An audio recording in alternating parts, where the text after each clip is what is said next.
فل اسباب اختیار کرو، اس کے بعد دعائیں بھی پھر قبول ہوں گی، پھر اللہ پہ نظر رکھو. سمجھ رہے ہیں کہ نہیں سمجھ رہے ہیں؟ ہر چیز میں. اور ہمارے نبی نے اسباب ہم سے زیادہ اختیار کیے ہیں. غزوہ خندق میں دیکھو نا، چاروں طرف سے قبائل نے مل کے حملے کا پروگرام بنایا. تو آپ صلی اللہ علیہ وسلم کہہ سکتے تھے اللہ اب یہ تو میں نہیں کیسے لڑ سکتا ہوں ان سے، بس تو ہی اب مدد کرے گا. نہ نبی کو معلوم تھا کہ جو میری ذمہ داری ہے پہلے میں پوری کر لوں. مستطعتم جیسے قرآن میں آتا ہے، جتنی طاقت اور وسائل میرے پاس ہے پہلے میں جھونک دوں، اس کے بعد کیا کروں گا؟ اللہ سے دعا. تو آپ کے اسباب وسائل کیا تھے؟ اب دیکھیں بہت اہم پوائنٹ ہے، اس کو سمجھیں.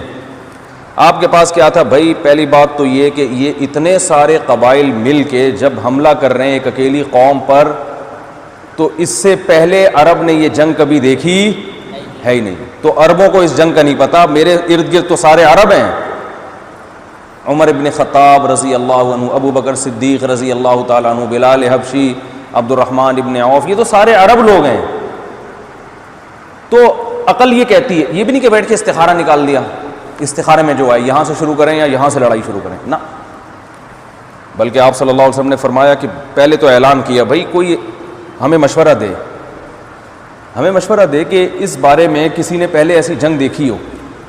عرب میں نہیں ملے، سلمان فارسی آئے جو ایران کے تھے. فرمایا کہ یا رسول اللہ ہمارے یہاں ہوتا ہے، سارے قبائل جب مل کے حملہ کرتے ہیں ہم یہ جانتے ہیں پہلے سے یہ جنگ کیسے. آپ نے فرمایا کیا کرتے ہو؟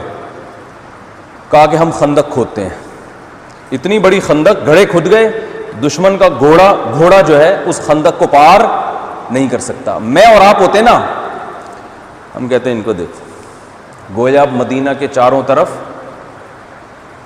گڑھے، اتنے لمبے لمبے گڑھے. بھائی کوئی مشورہ دینا، مشورے کے لیے بلایا تھا، سزا دینے کے لیے نہیں بلایا تھا. ہم یہ کہتے ہیں نا جی ہاں، رمضانوں کے دن تو مشورے کے لیے بلایا تھا. یہ کیا بات کر رہے ہو؟ گرمی میں ہم گڑھا کھودنا آسان کام ہے؟ نہ، نبی صلی اللہ علیہ وسلم کے مشورے پر غور کیا آپ نے، اور غور کیا بھائی اس کے علاوہ کوئی آپشن نہیں ہے. اب مسئلہ یہ ہے کہ گڑھے کھودیں کیسے اتنے؟ یہ آسان ہے بھائی، اتنے کوئی کرینیں تھوڑی تھی اس زمانے میں. کتنے گڑھے کھودیں، کتنے دن لگیں گے اس میں، اور پہلے ہمارے پاس کھانے پینے کو ہے نہیں. معاشی سارے تاجر تو ادھر آ جائیں گے، سارے زراعت والے ادھر آ جائیں گے. گڑھے کھودنا آسان کام ہے بہت، لیکن آپ کو پاس اسباب کی دنیا میں اس کے علاوہ کوئی آپشن نہیں تھا. اب ہم ہوتے ہیں نا، ہمارے یہاں کے جو وہ دیندار جن کے پاس علم نہیں ہے وہ تانے دیتے یہ اللہ سے، یہ لوگ جو ہے نا اللہ سے نہیں ڈرتے، یہ انسانوں سے ڈرتے ہیں. دیکھو کس ٹینشن میں اپنے ساتھیوں کو ڈال دیا. بچانے والی ذات کیا ہے؟ اللہ کی ہے.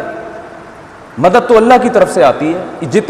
جتنی ٹینشن یہ گڑھے کھودنے میں لگا رہے ہیں، اتنی وظیفہ پڑھنے میں، دعا میں لگا لیتے. بھلا یہی ہوتا کہ نہیں ہوتا بھائی؟ جتنی ٹینشن یہ حفاظتی تدابیر میں لگا رہے ہیں، انسانوں سے ڈر رہے ہیں. ان کو موت سے خطرہ ہے، موت سے ڈرتے ہیں. ایک طرف شہادت کے فضائل کہ شہادت اتنی بڑی چیز ہے، اور ایک طرف موت سے بچنے کا ایسا انتظام کہ گڑھا کھودنے میں پتہ نہیں کتنے شہید ہو جائیں. بھائی یہ تو بس اب اللہ سے دعا مانگو بھائی، یہ تو نہیں ہو سکتا بھائی. کھانے کو تو روٹی بھی نہیں ہے. اور نہ نبی نے فرمایا اس کے علاوہ ہمارے پاس کوئی، میری امت کو سبق دلانا ہے. اگر آج ہم نے دعاؤں میں لگ گئے، وظیفوں میں لگ گئے، تو امت کہے گی کہ جب کوئی ایسا مسئلہ آئے گا تو ہم ڈاکٹر عبد القدیر خان کو مشورہ دے گی بم بنانے کی ضرورت. بولو بھائی بالکل بھی نہیں. کیا کرنا انڈیا کے خلاف بم بنا کے بلا وجہ خام خامے؟ ہمارا امیج ویسے ہی دنیا کے سامنے خراب ہوا ہے. ڈاکٹر عبد القدیر خان کو کہتے چلیں نکلے بستر اٹھا کے، چلا کریں، 4 مہینے لگائیں، خانقاہ میں جائیں، حج کریں، 6 عمریں اور کرا دیں ہم.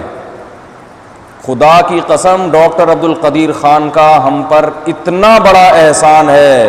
میں نے ایک بہت بڑے عالم سے سنا جو بڑے پرہیزگار ہیں، کہتے ہیں اگر ڈاکٹر عبد القدیر خان نہ ہوتا تو آج ہماری داڑیاں محفوظ نہ ہوتی. آپ کیا معمولی سمجھ رہے ہو؟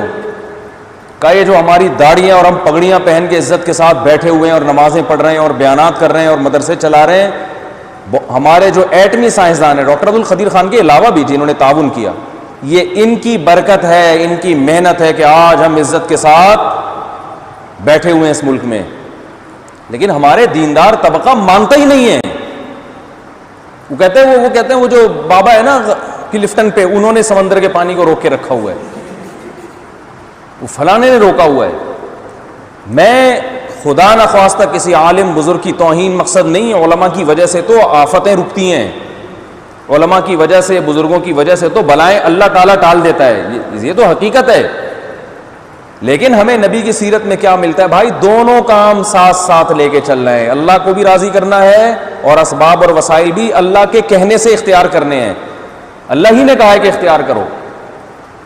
تو اب آپ دیکھیں رسول اللہ صلی اللہ علیہ وسلم نے غزوہ خندق میں کیا انتھک محنت کی ہے. یہاں تک بھوک سے صحابہ نڈھال ہوئے ہیں کہ پیٹ پہ پتھر باندھے, اور آپ نے کہا ہم بھی تمہارے ساتھ ہیں, 2 پتھر آپ نے پیٹ میں باندھے. یہاں تک کہ اس لڑائی میں آپ کی 4 نمازیں قضا ہوئی ہیں, کیونکہ تیر اندازی اتنی ہو رہی تھی کہ نماز پڑھنا آپ کے لیے ممکن نہیں تھا. مگر جان بچانا پہلے ہے, نماز بعد میں. ہم کہتے لو نماز تو بلاؤں کو ٹالتی ہے, نماز تو مصیبتوں کو ٹالتی ہے, نمازیں قضا ہو رہی ہیں. اور اس سے بڑی خوش قسمتی کیا ہوتی ہے کہ نماز پڑھتے ہوئے تیر لگ جائے؟ اس سے بڑی کوئی خوش قسمتی ہو سکتی ہے؟ نا نا نا نا. نبی صلی اللہ علیہ وسلم کی 4 نمازیں قضا, کیونکہ جان پہلے ہے, نماز بعد میں.